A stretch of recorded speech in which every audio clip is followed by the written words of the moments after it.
La fête ésotérique de l'ours, le gardien du seuil. Bien avant les calendriers modernes, l'ours occupait une place centrale dans les traditions européennes anciennes.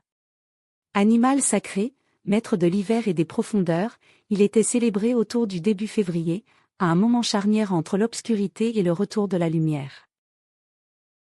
Dans de nombreuses cultures indo-européennes, l'ours n'était pas un simple animal, mais un ancêtre mythique, un médiateur entre l'humain et le sauvage.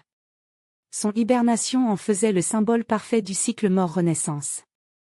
Lorsqu'il sort de sa tanière, la vie recommence à circuler. La fête de l'ours marquait ce réveil tellurique. Elle annonçait la fin progressive de l'hiver intérieur. L'ours, encore lent et puissant, ne bondit pas, il se redresse. Comme la lumière à cette période de l'année, il revient sans éclat, mais avec une force immense. Ésotériquement, l'ours incarne l'initiation.